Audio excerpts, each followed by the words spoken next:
जय हिंद दोस्तों, मैं पंकज आपको अपने YouTube चैनल स्काई मैथमेटिक्स 0.1 में स्वागत करता हूं। तो दोस्तों आज के इस वीडियो में फिर से आपका एक बार स्वागत है। तो दोस्तों आज हम लोग पढ़ेंगे चैप्टर 1.2 के प्रमेय 1.2 जिसका नाम है अंगणित के आधारभूत प्रमेय यानी कि फंडामेंटल थ्योरम ऑफ अर्थमेटिक। तो दोस्तों इसके पहले हमने चैप्टर 1.1 को पूरा बढ़िया से कंप्लीट कर लिया था, और यदि आपने मेरे उस वीडियो को नहीं देखा है तो आप जाके मेरे चैनल पे देख सकते हैं, और उसका लिंक मैं डिस्क्रिप्शन में भी दे दूंगा। तो चलिए इसमें देखते हैं। यहाँ पे लिखा हुआ है अंकगणित के आधारभूत प्रमेय। तो दोस्तों देखिए, सबसे पहले हम समझते हैं कि ये कहता क्या है थ्योरम। यहाँ पे लिखा हुआ है कि प्रत्येक भाज्य संख्या को अभाज्य संख्याओं के एक गुणनफल के रूप में व्यक्त किया जा सकता है। ठीक है दोस्तों, तो यहाँ पे आपको एक पॉइंट दिख रहा होगा, भाज्य संख्या और दूसरा अभाज्य संख्या। तो सबसे पहले हम समझ लेंगे कि भाज्य संख्या किसे कहते हैं और अभाज्य संख्या किसे कहते हैं। फिर से मैं इस थ्योरम को एक बार और दोहरा देता हूं कि प्रत्येक भाज्य संख्या, यहाँ पे हम बोल सकते हैं कि किसी भी भाज्य संख्या को अभाज्य संख्याओं के एक गुणनफल के रूप में व्यक्त किया जा सकता है। तो चलिए सबसे पहले मैं बता दूं कि भाज्य संख्याएं किन्हें कहते हैं।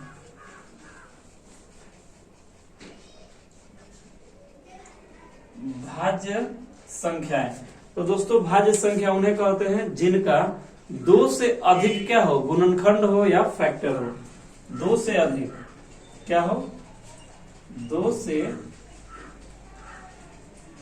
अधिक फैक्टर हो, जिनका दो से अधिक क्या हो, फैक्टर हो। तो चलिए देख लेते हैं वे सभी नंबर कौन कौन से हैं। तो देखिएगा यहाँ पे एक नंबर है 4। ठीक है, तो इस 4 में कौन कौन से फैक्टर हैं, यानी कि ये इस संख्या में किस किस संख्याओं से भाग लग सकता है। पहला 4 से लग सकता है, फिर 2 से लग सकता है, और फिर 1 से लग सकता है। तो देखिएगा इसके कितने गुणनखंड हो रहे हैं, 1, 2 और 3, यानी 2 से अधिक गुणनखंड है। चलिए एक दूसरा नंबर ले लेते हैं 6, यानी 6 में इसमें देखेंगे हम कि इसके कौन कौन से फैक्टर हैं। तो देखिएगा इसमें सबसे पहले 6 से भाग लग जाएगा। ठीक है, उसके बाद से 3 से लग जाएगा, फिर 2 से लग जाएगा, फिर 1 से लग जाएगा।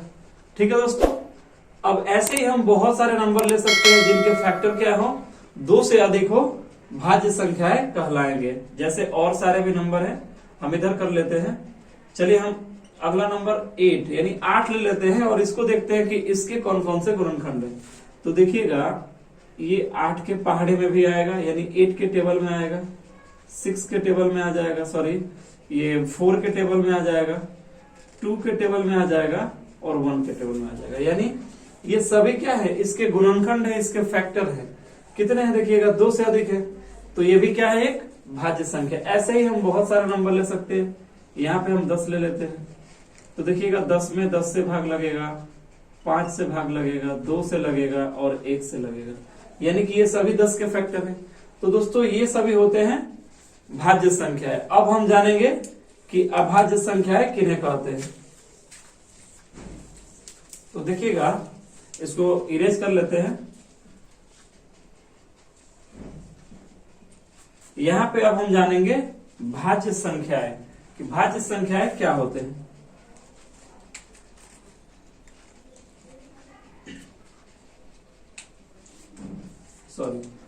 अब हम अभाज्य संख्याओं को करेंगे।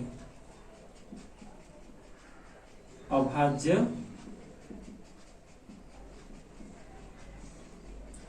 संख्याएं, तो अभाज्य संख्या किन्हें कहते हैं। तो दोस्तों जिसमें या जिस भी संख्या के दो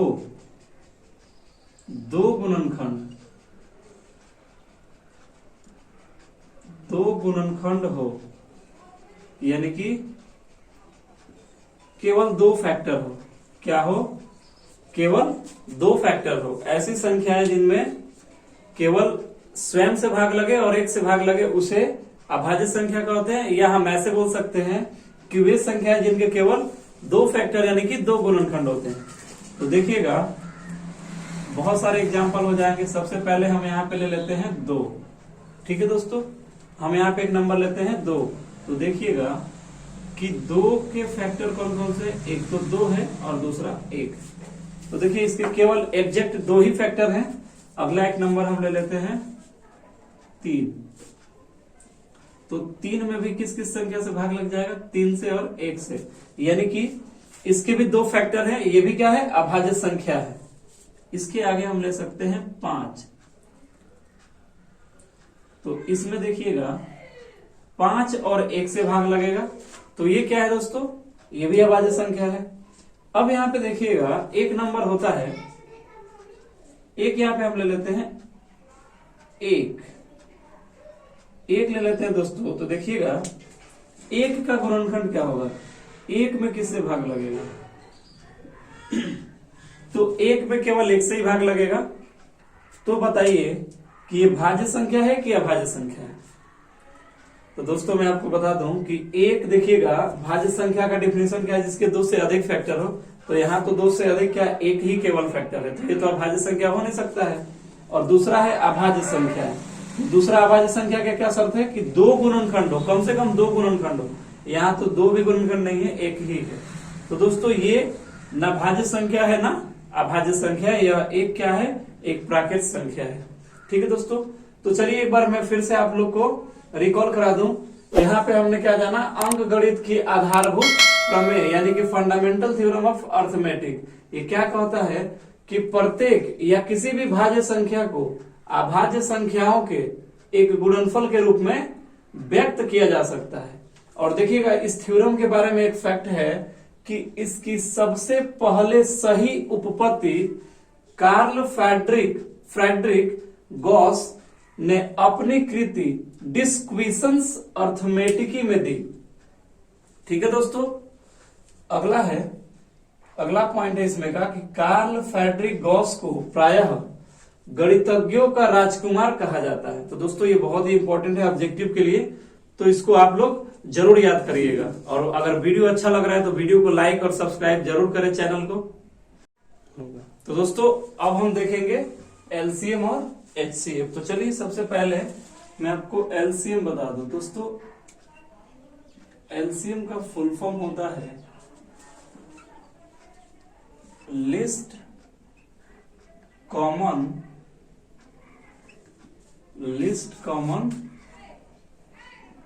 मल्टीपल। क्या होता है दोस्तों, लिस्ट कॉमन मल्टीपल, और इसको हम हिंदी में शॉर्टकट में ऐसे लसा बोलते हैं। क्या बोलते हैं, लसा। और इसका फुल फॉर्म होता है लघुत्तम समापवर्तक।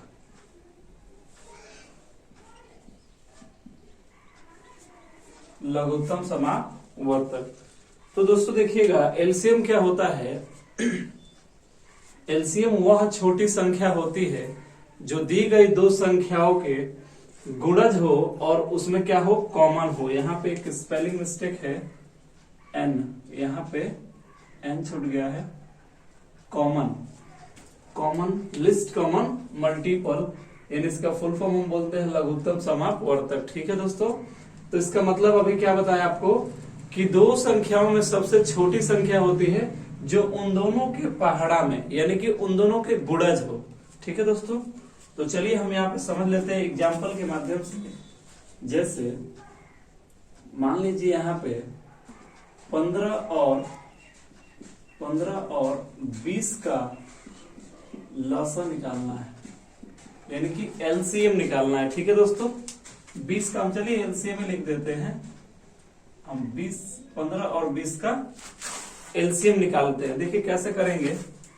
सबसे पहले हम 15 का पहाड़ा लिख लेंगे, यानी इसका गुणज।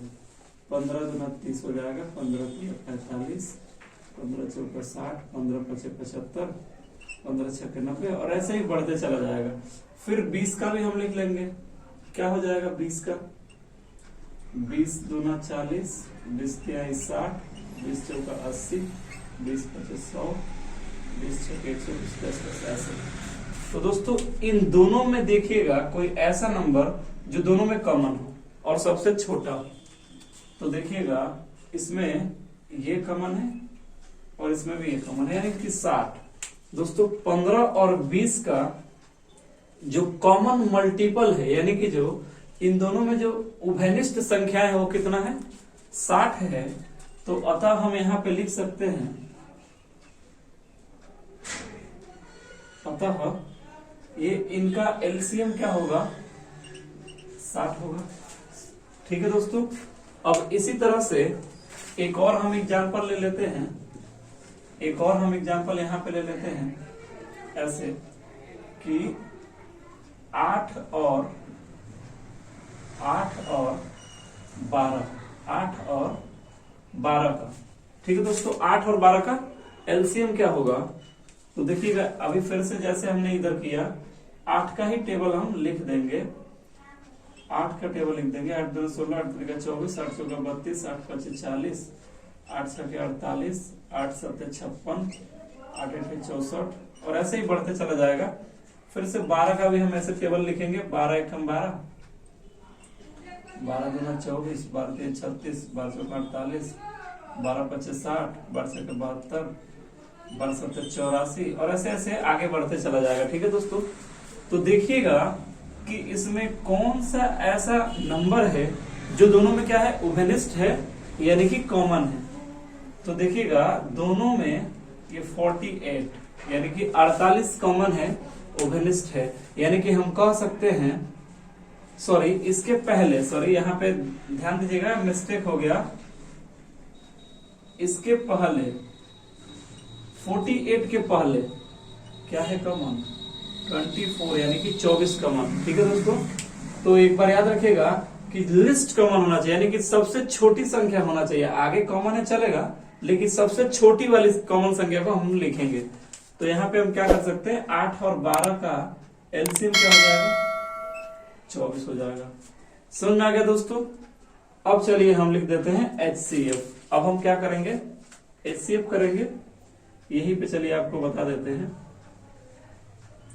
अब हम यहाँ पे HCF देख लेते हैं। ठीक है दोस्तों, HCF का क्या होता है, HCF का फुल फॉर्म होता है highest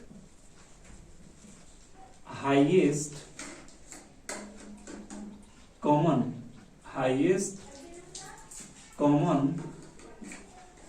factor, highest common factor होता है। ठीक है दोस्तों, इसको हम शॉर्टकट में हिंदी में क्या बोलते हैं, मौसा कहते हैं, और इसका फुल फॉर्म होता है महत्तम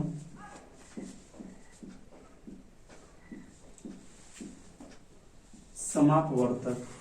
ठीक है दोस्तों, महत्तम देखिएगा लिखा है हाईएस्ट, यानी कि सबसे बड़ा, सबसे अधिक। दो संख्याओं में एचसीएफ क्या होता है, सबसे बड़ी संख्या होती है जिनमें क्या हो जाए, कि इन दोनों संख्याओं भाग लग जाए। ठीक है दोस्तों, एचसीएफ क्या होता है कि दिए गए दो संख्याओं का, दिए गए संख्याओं में ऐसा सबसे हाईएस्ट कॉमन होता है जो इन दोनों संख्याओं को पूरी क्या कर दे, कटा दे, यानी कि पूरा विभाजित कर दे। ठीक है दोस्तों, तो चलिए हम यहाँ पे इसका भी एग्जाम्पल ले लेते हैं। यही हम एग्जाम्पल ले लेते हैं कि 15 और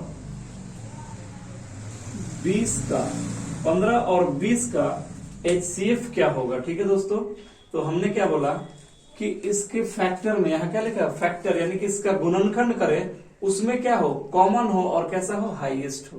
तो दोस्तों ये क्या होता है एचसीएफ, कि दिए गए दो नंबर में एचसीएफ उसका वो सबसे बड़ी संख्या होती है जो इन दोनों दिए गए संख्याओं को पूरी विभाजित कर देती है, या पूरी डिवाइड कर देती है। तो चलिए हम देख लेते हैं, यहाँ पे हम 15 का फैक्टर लिख देते हैं। ठीक है दोस्तों, तो देखिएगा 15 का हम फैक्टर करना चाहें तो क्या क्या आएगा इसमें। सबसे पहले यहाँ पे आपको मिल जाएगा 1 से डिविजिबल हो जाएगा, फिर 3 से, फिर 5 से, और फिर 15 से, यही होगा ना फैक्टर। उसके बाद से ऐसे, या हम केवल यही लिख सकते हैं कि इसके फैक्टर ये है, इसको छोड़ करके। ठीक है, और ऐसे ही 20 का भी हम निकालेंगे तो 1 मिलेगा, 2 मिलेगा, फिर 2 मिलेगा और फिर 5 मिलेगा। ठीक है दोस्तों, तो इसमें इन दोनों संख्याओं के गुणनखंड में वह कौन सी ऐसी संख्या है और अधिकतम संख्या जो कि कॉमन है। तो देखिएगा यहां हमको 5 इसमें कॉमन दिखाई दे रहा है, इसलिए इसका एचसीएफ क्या हो जाएगा, इसलिए 15 और 20 का एचसीएफ क्या हो जाएगा, 5 हो जाएगा। ठीक है दोस्तों, चलिए हम एक और एग्जांपल ले लेते हैं, ये वाला 8 और 12। ठीक है दोस्तों, 8 और 12 का क्या एचसीएफ क्या होगा, तो वैसे ही हम यहाँ पे 8 का भी फैक्टर कर लेंगे, तो क्या मिलेगा 1 2 फिर से 2 और फिर से 2 मिलेगा। 12 का क्या हो जाएगा 1 2 2 और 3। तो ध्यान से देखिएगा दोस्तों, इसमें कौन कौन सी संख्याएं कॉमन है, यानी उभयनिष्ठ कौन कौन सी संख्या है, 2 बार 2 आया है। ठीक है दोस्तों, कितनी बार, 2 बार। तो हम इसमें क्या कर लेंगे, एचसीएफ लिखेंगे इसका HCF, तो क्या हो जाएगा, ये आपका 2 और 2 यानी कि कितना हो जाएगा, 4 हो जाएगा। ठीक है दोस्तों, इसका एचसीएफ कितना हो जाएगा, 4 हो जाएगा। चलिए मैं इसको एक और तरीका से बता देता हूं। देखिए इसको हम ऐसे भी कर सकते थे, ये 8 और 12 को दोस्तों, 8 और 12 को हम ऐसे भी कर सकते हैं कि 8 में किस किस संख्या से भाग लगेगा।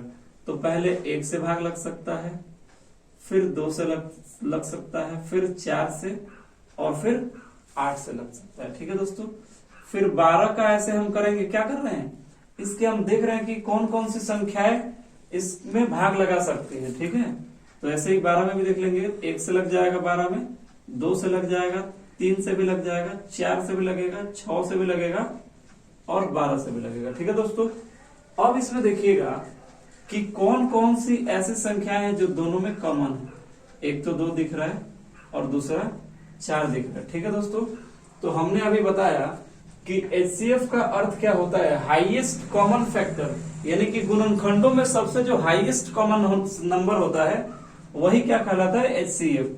तो यहां देखिएगा सबसे हाईएस्ट ऐसे इसमें इन सभी के, इन दोनों संख्याओं के फैक्टर में हाईएस्ट कॉमन क्या है, 4 है। ठीक है दोस्तों, तो इसका एचसीएफ कितना हो जाएगा, 4 हो जाएगा। और दोस्तों यदि वीडियो अच्छा लग रहा है तो वीडियो को लाइक और चैनल को सब्सक्राइब जरूर करें। चलिए हम आगे बताते हैं, ये हो जाएगा